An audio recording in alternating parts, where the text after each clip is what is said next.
नमस्कार, मैं अमित दीक्षित। आप देख रहे हैं मंगल उत्सव न्यूज। नमस्कार सर। सर, आपका शुभ नाम? जी, मेरा नाम महेंद्र पासवान है। मैं मजदूर किराएदार विकास पार्टी के राष्ट्रीय अध्यक्ष। जी सर, आपकी पार्टी जनता के किन मुद्दों पर काम कर रही है विशेष रूप से? विशेष रूप से जो दिल्ली में मजदूर वर्ग है, शहरी किराएदार हैं और नौकरी पेशा वाले लोग हैं, जो बिल्कुल ही निहायती गरीब लोग हैं दिल्ली में, उनके लिए हमारी जो है पार्टी शुरू से ही काम कर रही है। अच्छा, आपके अभी तक कितने सदस्य बना लिए आपने दिल्ली में? सदस्य तो काफ़ी हैं, लाखों में हैं। जी अच्छा, आपने बताया आप जनता को, मजदूरों के और किराएदारों के लिए कार्य कर रहे हैं। सर, आपने जो कहा है कि आप सबको फ्री मकान देंगे दिल्ली में, तो आप इसको कैसे पॉसिबल कर पाएंगे?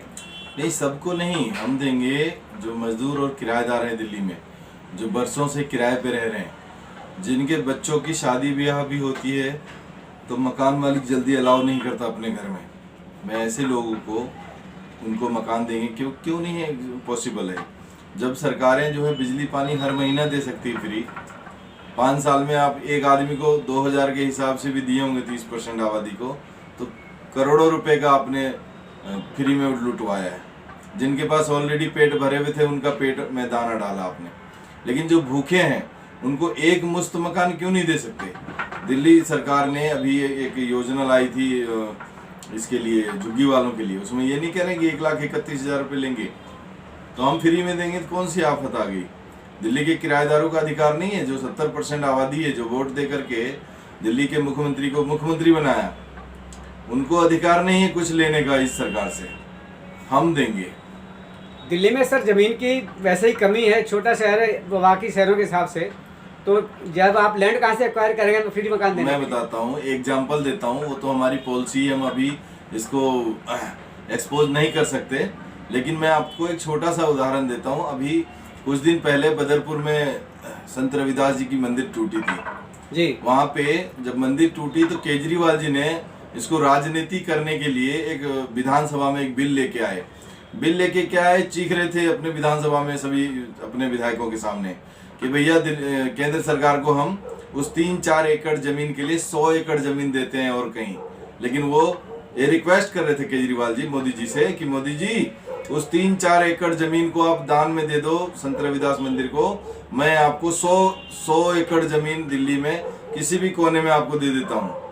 तो ये कैसे पॉसिबल है जब वो 100 एकड़ जमीन देने को तैयार हैं सरकार को? तो किराएदारों को वही 100 एकड़ जमीन में नहीं बसा सकते हम?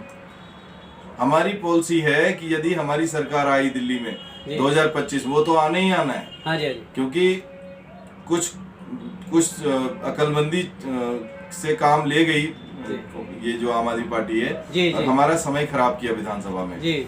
आगे से हम इसको यही कहेंगे कि भैया मुबारक हो ये 5 साल आपको, आगे आपको कोई मौका नहीं देंगे हम इस शिकायत का, और हमको भी शिकायत नहीं होगी। तो हम 2025 में विधानसभा में पूरी बहुमत से मजदूर किराएदार विकास पार्टी की सरकार बना रहे हैं और दिल्ली के जितने भी किराएदार हैं उन सबको 6 महीने के अंदर अंदर सबको फ्री मकान देंगे। दिल्ली में जो अपराधिक तत्वों का बहुत बड़ा बोलबाला हो गया है, लोग कह रहे हैं, इसको आप कैसे काबू करेंगे? क्योंकि दिल्ली में पुलिस तो आपके पास है नहीं। नहीं, देखो, अपराध रोकने का काम पुलिस का है और अपराध कई तरीके के होते हैं। जिनके घर में लाखों रुपए किराया आता है उनका तो मुंह हराम का लगा हुआ है, तो वो तो उसका कहीं ना कहीं दुरुपयोग करते ही हैं जी। दिल्ली में जो किराएदार वर्ग है ये एक तरह से एक अनसीजनेबल खेती है। ये जैसे पहले गेहूं और चावल बोते थे इन धरती पे, इस जमीनों पे, आजकल किराएदार नाम का बीज बो दिया है और फसल तो खराब भी हो जाती थी मौसम के हिसाब से, लेकिन किराएदार नाम का जो फसल है वो खराब नहीं होता। 30 दिन पूरा होते ही लाओ जी किराया दे दो, लाओ जी किराया दे दो। चाहे किराएदार का बच्चा बीमार हो, चाहे उसके बच्चों का फीस बाकी हो, चाहे उसके घर में अनाज हो या ना हो, किराएदार से बदसलूकी करके पैसा लिया जाता है। और कई बार तो बदतमीजियां भी हो जाती हैं किराएदारों के साथ। तो इन सब चीज़ों से छुटकारा मिलेगा और 2025 में किराएदारों की सरकार बनेगी दिल्ली में। तो आपका कहना है कि जो किराएदार लोग हैं आप उनके लिए अलग से कोई और व्यवस्था भी करें, जैसे स्कूल अस्पताल किसी और तरह की? नहीं, व्यवस्था सारी यही रहेगी। देखिए सर, मैंने क्या कहा कि मुख्यमंत्री कई आए जी, उन्होंने केवल सुधार करने का काम किया जी, लेकिन ये जो केजरीवाल सरकार है इसने जो फ्री का ढिंढोरा पीटा है देश भर में जी, ये आखिर फ्री किसको दिए? जब देश की 70% आबादी को कुछ नहीं दिया इन्होंने, जो किराएदार वर्ग है, मजदूर वर्ग है।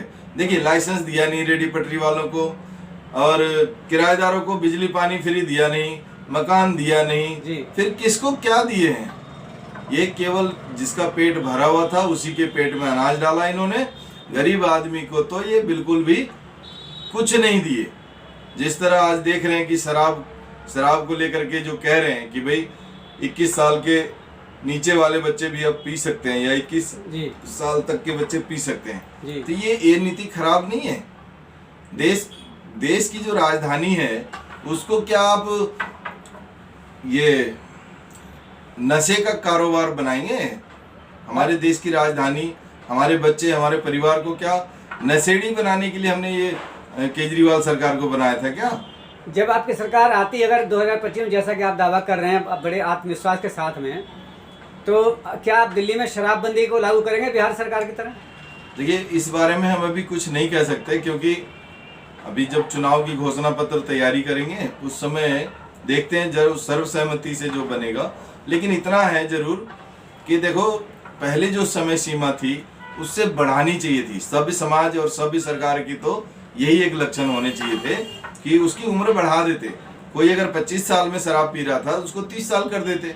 इन्होंने तो उल्टा कम कर दिया। मेरा सवाल सिर्फ इसलिए उठा कि अब आप अपनी तिजोरी भरने के लिए, दिल्ली सरकार तिजोरी अपना भरने के लिए और पानी और बिजली फ्री देने के लिए क्या हमारे बाल बच्चों को, हमारे स्कूल जाने वाले उम्र के बच्चों को, कॉलेज में पढ़ाई करने वाले उम्र के बच्चों को शराब पिलाने का आप बढ़ावा कर रहे हैं? शराब पिलाएंगे अब सभी बच्चों को, अब स्कूल जाने के बजाय ठेके पे जाएगा वो। इसको हम पूरी तरह से विरोध करते हैं। और महिलाओं की सुरक्षा के लिए आप क्या अलग से कदम उठाने की बात सोच रहे हैं? महिलाओं की सुरक्षा के लिए अभी मेरे एक दिमाग में एक प्लान चल रहा है कि जैसे अभी सिविल डिफेंस में बहुत सारी भर्तियां हुई है जी, तो मैंने सोचा है कि क्यों ना उस समय जो महिलाओं का, और अभी बच्चे भी पढ़ लिख के अभी कोई काम नहीं है तो सिविल डिफेंस में एक दूसरे का मुंह देख रहे हैं, वहां जाके ड्यूटी करने के लिए मतलब ललायित हैं कि भाई चलो कुछ ना कुछ तो मिल जाए। ऐसे लोगों को भी हम सोच रहे हैं कि दिल्ली सरकार के अंडर में इनको पक्का करेंगे। आशा वर्करों को भी हम सोच रहे हैं कि उनको भी किसी हद तक, कुछ परसेंट तक उनको हम पक्का करेंगे। परसेंट का मतलब ये हुआ कि 50% भी मान लो अगर हमने उसको श्योर कर दिया कि आपकी सैलरी ये नहीं, ये परमानेंट दिल्ली सरकार की जिम्मेदारी, तो भी बहुत सारी मदद मिल जाएगी उनको। ऐसे ही मैं सिविल डिफेंस में भी सोच रहा हूँ कि कुछ ना कुछ एक परमानेंट दिल्ली सरकार की जिम्मेदारी बना के और उसको जो पेड किया जाएगा जो सिविल डिफेंस में आज भर्ती हो रहे हैं। ये वादा केजरीवाल ने भी किया था मगर वो पूरा नहीं कर पाए, आप कैसे पूरा करेंगे? वो पूरा कर लेते, लेकिन उनकी इच्छा शक्ति नहीं है इस मामले में, उनकी नीयत सही नहीं है। उन्होंने जो घोषणा किया है फ्री का, ये बिजली पानी का, जो सिर्फ और सिर्फ 30% दिल्ली की जनता को दे रहे हैं, 70% आबादी को उल्टा वो दारू बेचने का प्लान कर लिया।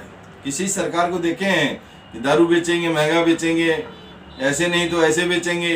ये पूरा जो ढांचा तैयार किया है शराब बेचने का, एक तरह से पानी पिलाने के लिए शराब पहले पिलाएंगी। दिल्ली सरकार पहले शराब पिलाएगी, उस पैसे से जो आमदनी होगा उससे आपको पानी पिलाएंगे फ्री। क्या आप व्यापारियों के लिए जीएसटी में कुछ टैक्स रेट देने की बात करना चाहते हैं? देखिए, ये जो चीज़ें हैं बारीकी से जैसे आप बता रहे हैं, इसके लिए हमें इंतजार करना होगा। हमें 2024-25 वाली चुनाव की हम बात कर रहे हैं। अभी आपने थोड़ा सा बातचीत बढ़ा दिया तो हमने इतनी सारी बातें की, लेकिन असल में ये 2025 के मुद्दे हैं जो उस समय हमारा घोषणा पत्र तैयार होगा उसके हिसाब से आपको बता दिया जाएगा। कोई विशेष संदेश आम जनता के लिए? विशेष संदेश ये है कि आप थोड़ा चिंतन कीजिए। दिल्ली के लोगों से मैं आग्रह करता हूँ कि आपको 1000-2000 का बिजली पानी दे करके आपके बच्चों को शराब में डुबाने का इंतजाम कर रही है दिल्ली सरकार, इसका विरोध कीजिए। कुछ लोग इसको बहुत अच्छा समझ रहे हैं, लेकिन ये ठीक नहीं है। बच्चे हमारे और आपके हैं, इसलिए इसका विरोध कीजिए। और दिल्ली के जो किराएदार हैं उनसे आग्रह करूंगा कि आप पार्टियों में बटो मत, बीजेपी, कांग्रेस और आम आदमी में मत बटो। अगर आपको बटना है तो मकान मालिक और किराएदार में बटो खुले तौर पे। ये मैं धन्यवाद। आग्रह करता हूँ। धन्यवाद।